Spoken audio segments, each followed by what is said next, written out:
They said the old service elevator in Blackridge Tower was broken, but that wasn't true, because broken things don't choose who they work for, and this one had been choosing carefully for decades, waiting behind a rusted metal door marked out of order, while the rest of the building evolved above it, layer by layer, year by year, until no one remembered why that elevator was sealed in the first place, and Daniel Cross would have ignored it too if the West Wing cameras hadn't gone dead at exactly 2:17 a.m., the same minute stamped again and again in incident logs no one ever read twice. Daniel standing alone in the security office with rain tapping against the windows and cold coffee burning his throat, staring at the flickering monitors as static swallowed camera W06, W07, then W08 in a clean horizontal sweep that looked less like a malfunction and more like something deliberately erasing itself, protocol telling him to investigate in person while instinct whispered that some things go dark for a reason. Daniel grabbing his flashlight and radio and walking down the silent corridor where the carpet muffled his footsteps and the building seemed to hold its breath. The air colder the closer he got to the service shaft, the elevator doors waiting there like a closed mouth with scars carved into the metal. Symbols Daniel didn't recognize but somehow understood weren't random. His finger hovering over the call button before it lit up on its own. The doors sliding open with a soft, patient chime that made his skin crawl. The inside looking ordinary until his eyes adjusted, and he saw the control panel had no numbers at all. Only unfamiliar symbols glowing faint red like dying embers. The light inside humming at a frequency he felt in his teeth. Daniel stepping in despite every warning his body gave him, the doors sealing shut. Behind him with a finality that felt intentional, the air pressure shifting as if the space inside the elevator was larger than it should be. Daniel pressing the symbol closest to where L should have been and feeling it sink deeper than a normal button. The elevator not moving up or down but jerking violently to the side as if the building itself had slipped, his stomach twisting as the sound around him changed from mechanical grinding to something wet and stretching. His radio exploding with static that slowly shaped itself into whispers saying his name in voices he didn't recognize but somehow remembered, the mirror lagging behind his movements, his reflection blinking when he didn't. The floor indicator above the door no longer cycling but rotating symbols into patterns that made his head ache the longer he stared. The elevator stopping so suddenly he nearly fell, silence crashing down so hard his ears rang, the doors opening onto a corridor that could not exist inside any building, stretching endlessly in both directions under dim amber lights, lined with identical doors each bearing a metal plaque etched with a year, a name, and a time. Daniel walking past them in disbelief as dread crawled up his spine, recognizing dates tied to disappearances he half remembered from old news stories, then freezing when he saw his own name, his own year, his own time listed just 2 minutes ahead. His heart pounding as the elevator behind him began to close, Daniel turning and forcing his hand between the doors only to feel them give like warm flesh instead of steel, pushing back against him slowly, deliberately, as if testing how badly he wanted to leave. A distant door creaking open somewhere down the corridor, something breathing on the other side with a rhythm that matched the pulsing red glow still burning behind the closing elevator doors. And in that moment Daniel understood the truth too late, that this elevator did not take people to floors, it took them to endings, and once it decided yours, it never brought you back. Daniel stood frozen as the elevator doors finally sealed behind him with a sound like skin stitching itself shut, the red glow vanishing and leaving him alone in the endless corridor where the air felt stale and ancient, heavy with the smell of dust and something faintly metallic, like old blood soaked into concrete decades ago. His flashlight beam trembling as it swept across the identical doors that lined the walls, each one perfectly aligned yet subtly wrong, their surfaces scarred with scratches that looked less like damage and more like fingernail marks, the plaques catching the light just long enough for names and years to burn themselves into his mind. People who had lived full lives, people who had vanished, people whose deaths were never solved, Daniel realizing with growing horror that these were not memorials but records, timestamps marking the exact moment each person stepped out of the elevator and never stepped back in. His radio crackling again as if reacting to his thoughts, a low murmur bleeding through the static, overlapping voices speaking different languages but sharing the same tired tone, as if they had been talking for a very long time and were relieved someone new had finally arrived.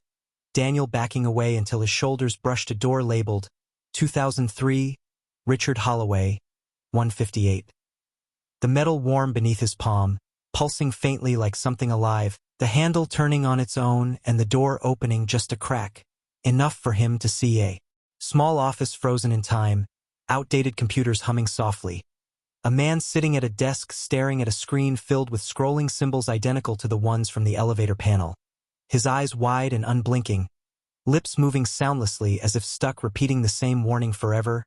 Daniel slamming the door shut and staggering back, his breathing loud in the unnatural quiet, the corridor subtly shifting when he moved, stretching and contracting like a living thing testing its boundaries. Footsteps echoing somewhere far away yet somehow getting closer no matter which direction he faced. Daniel forcing himself to walk, passing doors labeled with future years that made his head spin. Dates that hadn't happened yet, names crossed out and replaced as if edited mid-decision. His own plaque flickering slightly when he passed it. The time updating by seconds, counting down. His pulse sinking with it until panic threatened to tear him apart. The whispers growing clearer now. No longer just his name but fragments of conversations, pleas, prayers, angry shouts, all layered together into a constant background noise like a crowded room of people who could never see each other. Daniel realizing these weren't echoes but occupants, pieces of people trapped between moments, not dead but not allowed to move forward, preserved because the elevator needed them to remember how endings worked. A realization confirmed when a tall figure emerged at the far end of the corridor, impossibly thin. Its body stretched as if gravity pulled it in multiple directions at once, wearing what looked like a uniform from another era. Its face obscured by darkness except for eyes that reflected the amber lights like polished glass. Daniel instinctively raising his flashlight only for the beam to bend away from the figure as if refusing to touch it, the whispers dropping to silence the instant it took a step closer. The air tightening, Daniel's legs screaming at him.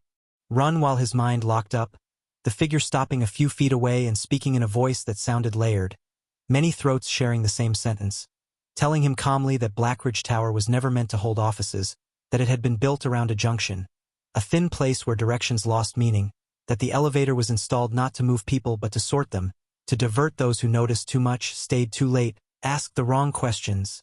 Daniel shouting that he didn't belong there, that this was a mistake, the figure tilting its head as if amused and replying that mistakes were how the system learned, how it improved, how it decided who could be released and who would become part of the corridor. Daniel glancing back at his plaque as the time ticked closer, realizing with a sick certainty that the elevator wasn't deciding his fate now. It had done that the moment he stepped inside, the moment he proved he could see beyond the surface, the figure stepping aside and gesturing down the corridor toward a door that hadn't been there before, unmarked, its surface darker than the rest, the whispers returning, louder and more urgent, some begging him not to go through it, others urging him forward. Daniel understanding without being told that this door was different, that it led not to a recorded ending but to the mechanism itself, the place where the elevator learned, adjusted, fed, and as the countdown on his plaque hit its final seconds, Daniel made the only choice left to someone who refused to disappear quietly, turning away from the corridor of endings and running straight toward the door that even the whispers were afraid of, unaware that behind him, the elevator doors were already opening again, ready to collect whatever came back out. Daniel burst through the unmarked door expecting darkness or machinery or something loud and violent, but instead he stumbled into a vast circular chamber that felt impossibly larger than the corridor behind it. A space that seemed carved out of reality rather than built, its walls layered with concentric rings of symbols identical to the ones on the elevator panel, each ring slowly rotating at a different speed, grinding softly as if the chamber itself was thinking. The floor beneath his boots, warm and faintly vibrating like a massive engine running just below the surface.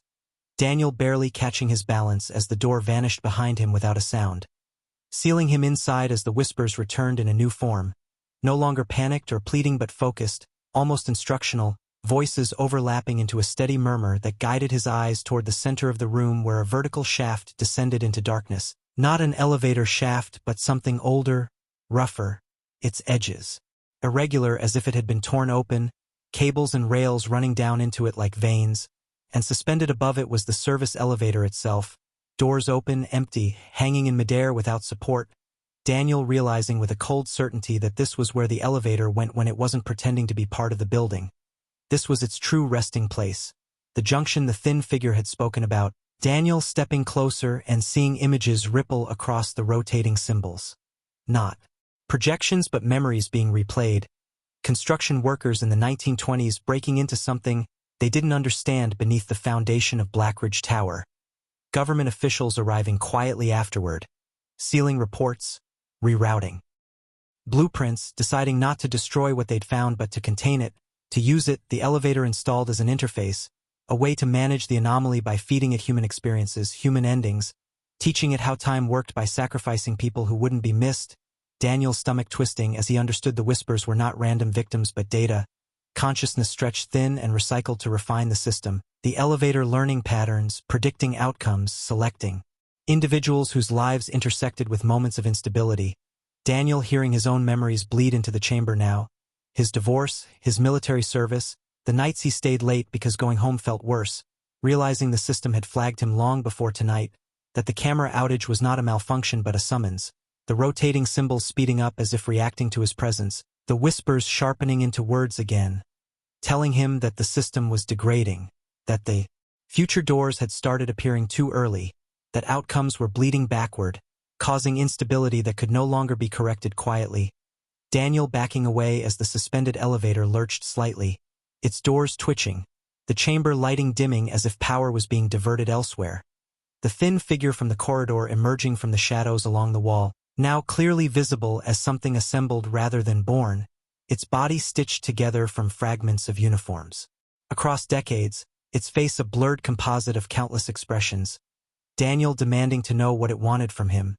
The figure answering that it didn't want anything, that the system wanted balance and Daniel had been selected not as a sacrifice but as a variable, someone who could make a choice instead of fulfilling a preset ending.